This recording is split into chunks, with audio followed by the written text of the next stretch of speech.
La délégation du Mali n'a pas pour habitude d'exercer un droit de réponse.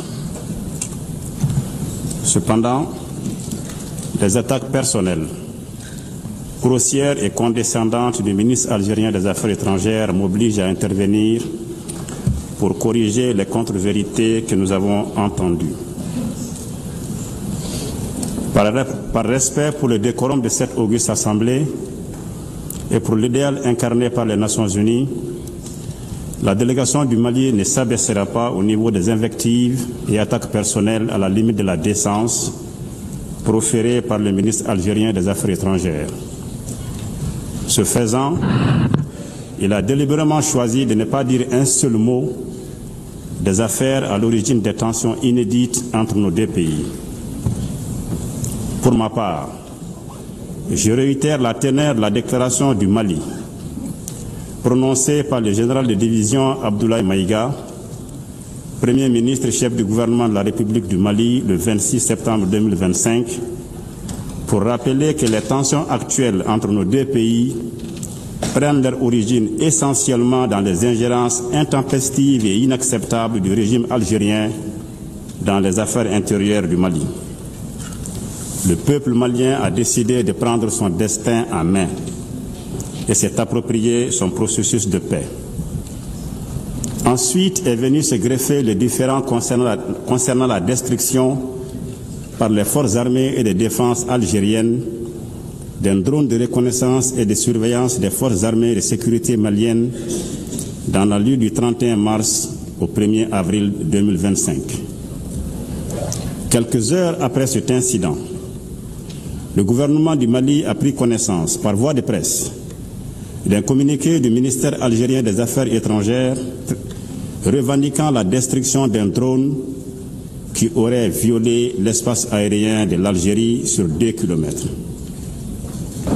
Afin d'approfondir les enquêtes, les autorités maliennes ont demandé aux autorités algériennes de leur fournir les éléments probants de leurs allégations.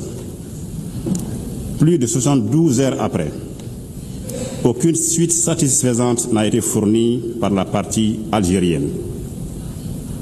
À l'issue de ses propres enquêtes et sur la base de preuves scientifiques publiées le 6 avril 2025 par communiqué numéro 073, le gouvernement du Mali a abouti à une certitude absolue. Le drone des forces armées de sécurité maliennes a été détruit suite à une action hostile préméditée du régime algérien. Cette conclusion repose entre autres sur, premièrement, le silence coupable du régime algérien et son refus de coopérer. Deuxièmement, les données précises de la trajectoire de l'appareil enregistrées dans le système prouvent sans ambiguïté que l'appareil n'a jamais quitté l'espace aérien de la République du Mali. Mieux, le point de rupture de liaison du drone et le point de localisation de l'épave sont tous situés sur le territoire national malien. Vous comprenez par vous-même que ces allégations d'une prétendue violation de l'espace aérien algérien sur 2 kilomètres est une absurdité. Sinon, comment l'épave du drone se serait retrouvée en territoire malien à 9,5 km de la frontière algérienne si l'appareil avait réellement violé l'espace aérien algérien sur 2 km? Les lois élémentaires de la physique rendent tout simplement impossible la dérive d'un drone abattu sur 22 km dans les airs. Il s'agit purement et simplement d'un acte d'agression inédit dans l'histoire des relations entre le Mali et l'Algérie.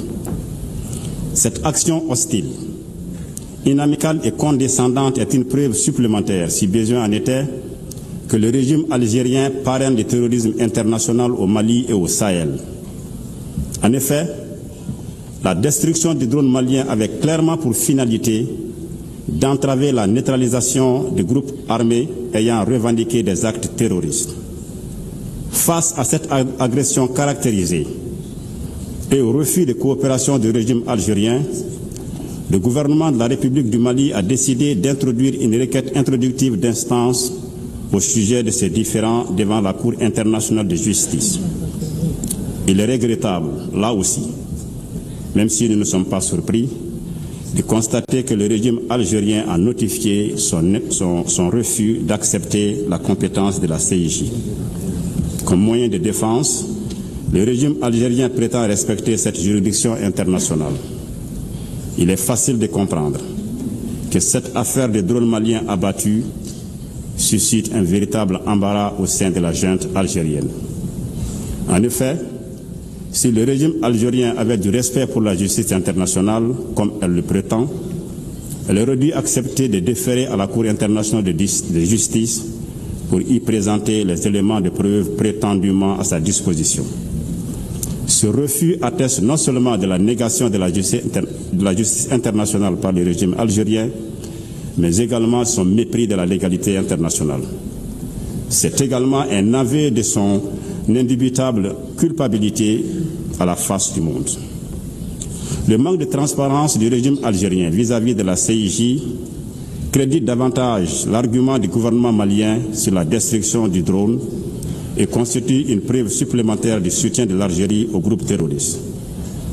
Le gouvernement du Mali déplore le fait qu'au lieu de répondre aux faits établis et suffisamment documentés, le régime algérien privilégie une stratégie de fuite en avant et des invectives diffamatoires pour tenter de dissimuler son soutien aux groupes extrémistes, y compris les chefs terroristes ciblés par les drones maliens abattus. Le gouvernement du Mali dénonce cette agression flagrante du régime algérien contre la République du Mali, en totale contradiction avec le soutien total du Mali au Front de Libération Nationale FLN et avec sa participation effective à la guerre d'indépendance du peuple frère, ami et voisin algérien. Par conséquent, le gouvernement du Mali réitère son appel au régime algérien à cesser ses ingérences intempestives et inacceptables dans les affaires intérieures du Mali et son soutien aux formations terroristes qui déstabilisent le Sahel. Le régime algérien gagnerait à concentrer ses efforts et son énergie sur ses propres contradictions et défis de gouvernance ô combien importants et desquels il veut détourner l'attention. Nous renouvelons notre appel au régime algérien à changer d'approche, à améliorer ses relations avec ses voisins et à travailler de bonne foi à la stabilité, à la sécurité collective, au développement durable dans la région, dans le respect de la souveraineté des États. Je termine en rassurant que le gouvernement du Mali ne ménagera aucun effort pour défendre le territoire national et pour assurer la protection des personnes et des biens. À l'instant, l'intervention de son Excellence Issa Okonfuru à la tribune des Nations Unies. Parlons à présent des grandes réformes que le secteur de la santé a connues.